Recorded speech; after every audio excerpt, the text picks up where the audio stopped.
Ang kabalaka ni Pablo alang sa mga taga-Galasya.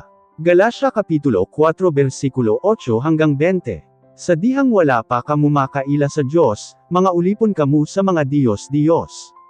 Apan karon nga naila na ninyo ang Diyos, o mas maayo siguro kon mo ingon ako, karon nga naila na kamu sa Diyos ingon nga iyang mga anak, nganong gusto pa man ninyong mubalik sa mga tulumanon nga walay kapuslanan. Nganong gusto na usab ninyong magpaulipon ni ini. Adunay pinasahi pa kamong mga adlaw, mga bulan, mga panahon ug mga tuig.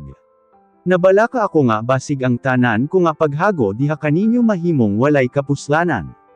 Mga igsuon diha kang Kristo, nagpakiluoy ako kaninyo nga sundon ninyo ako, kay bisan Hudyo ako, gisalikway ko ang pagtuman sa kasuguan sa mga Hudyo ug gisunod ko kamong mga dili Hudyo.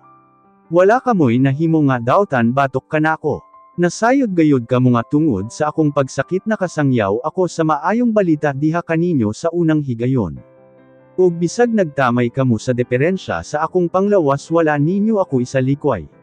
Gidawat ninyo ako ingon nga o sa kaanghel gikan sa Dios. Gidawat ninyo ako sa mga si Kristo Jesus ang inyong gidawat. Malipayon gayud kamo kaniadto. Apan unsa ang nahitabo kaninyo karon? Ako mismo makapamatuod nga kaniadto kon mahimo pa lang, bisan ang inyong mga matalokaton ninyo aron ihatag kanako.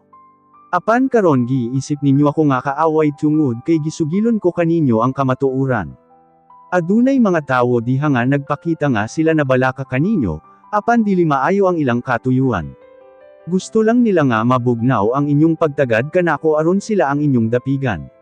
Dili dautan ko ng ubang tawo magpakita nga sila nabalaka kaninyo bisan wala ako diha, kon maayo lang ang ilang katuyuan. Minahal ko nga mga anak, samtang naghulat ako nga ang kinabuhi ni Kristo makita diha kaninyo, sama ako sa mga nakay nga nagbati.